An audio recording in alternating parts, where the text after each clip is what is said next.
In this video, we'll look at how to set up your Mac OS environment so that you can program in Java. A few things we'll be looking at. I'll make sure that your mouse is set up properly, a walkthrough of the Finder and what it is, installing a JDK or a Java Development Kit, installing an IDE, which is an integrated development environment, how to create your first program, and we'll look at how to export the program files as well. So the first thing is let's go ahead and set up our mouse. We'll go to System Settings, go to your trackpad on the bottom,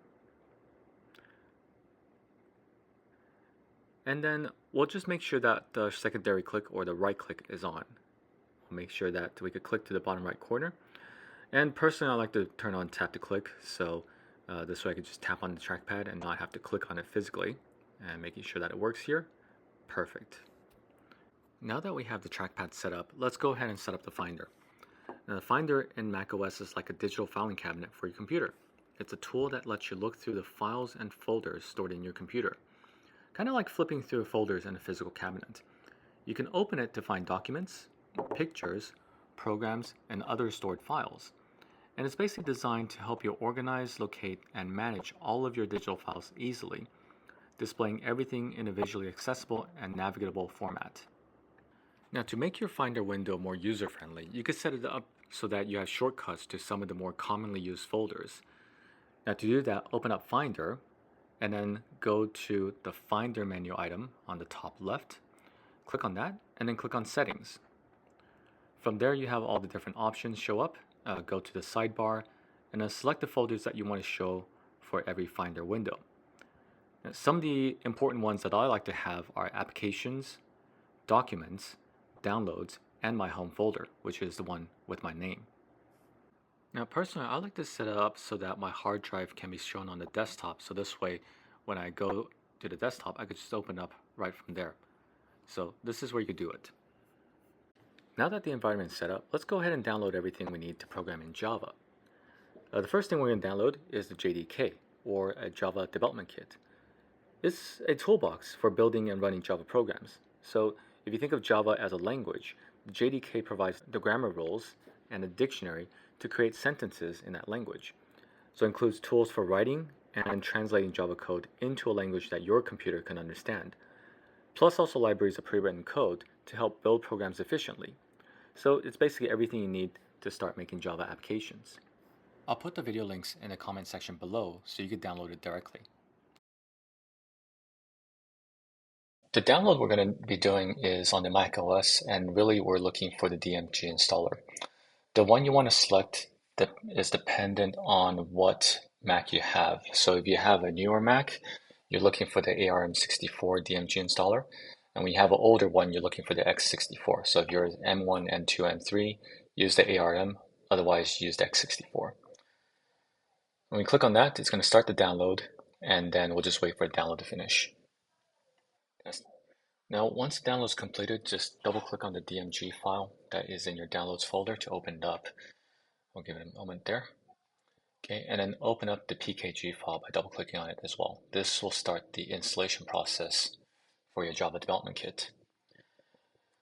When we're going through the installation, just select all the basic features, click on Continue, install for everybody, continue again, and just use all the default values. We're not going to change anything. And if it asks you for username and password, just enter it in and then start the install.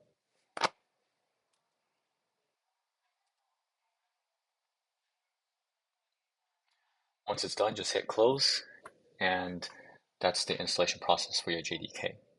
Okay. You don't have to delete it if you don't want to, just leave it as is, that's fine. To confirm your JDK installation, what we're going to do is we're actually going to go to the terminal of a Mac. That's where you can actually type in commands to operate your computer. Okay, so we're going to go to Applications and then scroll down and look for Terminal. Now, once you find that, just double click on it to open it. So we're going to look for that here. It should be at the very bottom. Okay, so it's in their Utilities and then Terminal. And then another way of opening up the terminal also is go to the top right, see that looking glass, that is called Spotlight. Click on that and then type in the word terminal, and then just press enter, and that'll open it up as well. Okay, so once we're in there, we're just going to type in the command to test our JDK. So it's going to be java dash dash version. And then if everything's installed properly, you should be able to see the Java version show up in the terminal. So if that's what you see, then the installation is complete. Now, in case you need to find out where your Java is installed, just type in which and then space Java, and then that's going to be the folder that your Java is in. Okay, so if for whatever reason you need to find it, this is how you do it. We're going to quit the terminal now and go back. And next thing we're going to do is start the installation of our IDE, which is Eclipse. Okay, the link again is going to be at the bottom of the video in the comments. So just click on that and go to eclipse.org to start the download process. Okay, once you're in here, we're going to scroll down and look for the download button on the left here. Again, depending on your Mac, you would select x86 for your older ones and then ARC64 for the newer ones, so the M1, M2, M3 Macs. Once you're in there, just hit download, and then the download process will start. And again, we're just going to go to our download folder to find the actual file once it's completed downloading. Okay. All right, so the process is going to be pretty similar to how we installed our JDK. You'll open up the DMG file, double click on the Eclipse installer, and then the installation process will start. For the most part, we're going to keep everything as default, and if there's any issues, just keep on saying open and we're good. Okay.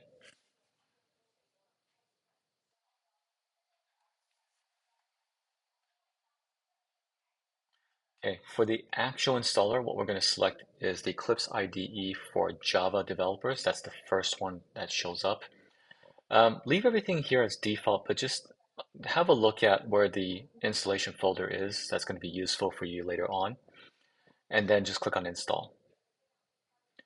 The installation process should be pretty straightforward.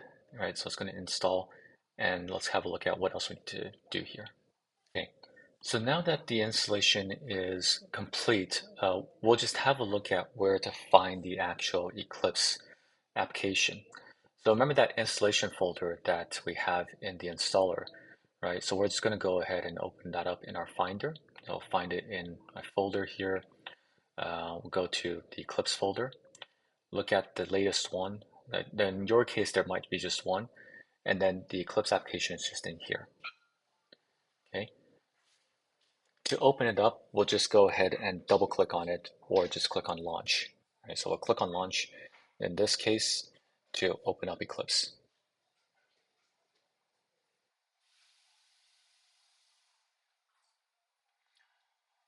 The first time it opens up, it's going to ask you to set a directory as a workspace. Just keep this one as default, but again, just like the install directory, kind of know where it is, right? Set this up and then do not ask again. So make sure you tick that. So next time you open this up, it won't ask you again. Okay, and then when we hit launch, the actual Eclipse IDE will start up. And you'll see the welcome screen over here. So what we'll look at next is how to actually create a new application in Eclipse. So to create a new application, what you can do is just look at the left here and click on create a Java project. Or what we're always going to do is go to File, New, and then just click on Java Project. Ideally, each new week or each new thing you're working with should be a new project. Okay, so we're just going to give it a project name over here. Make sure your project is one single word and starts with an uppercase letter. Okay. The other thing is also, if you have the create module info Java file tick, just untick it. Otherwise, it's going to cause issues when we start building the applications. Click on finish to actually create the project, and then all of your assets that's needed is created. So if we look into a project, there's a couple folders that is built by default. Where we're going to be working in is mainly in the SRC folder. Okay, what you're seeing in the center here is where all your code's going to be. At the bottom is where the console and where the output is when we start building your applications.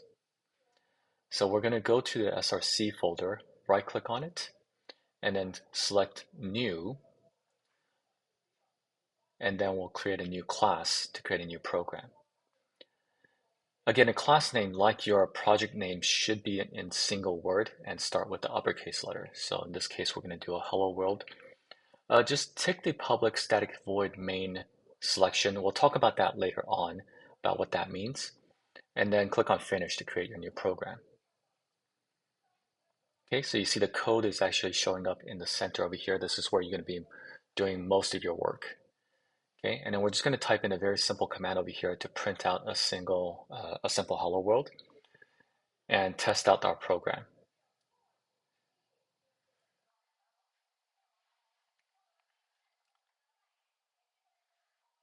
Once we're done with that, how we run the program is we're going to go up to the top left here and then click on the actual run button, which looks like a little play button on the top left. Okay, and then that's going to compile the code and run it after you save it. Again, just click on always save before launching, so this way it won't ask you every single time. Okay, and you'll see a little asterisk in front of the file name disappear once it's saved. And then after it's being run, you'll see the output at the bottom over here as well inside the console. Okay, so that's how you run your first program. Now, if you need to export the files or find the files to submit your homework, you're going to go to the left here into our Package Explorer, right-click on the file, and go to Show In, and then find your System Explorer.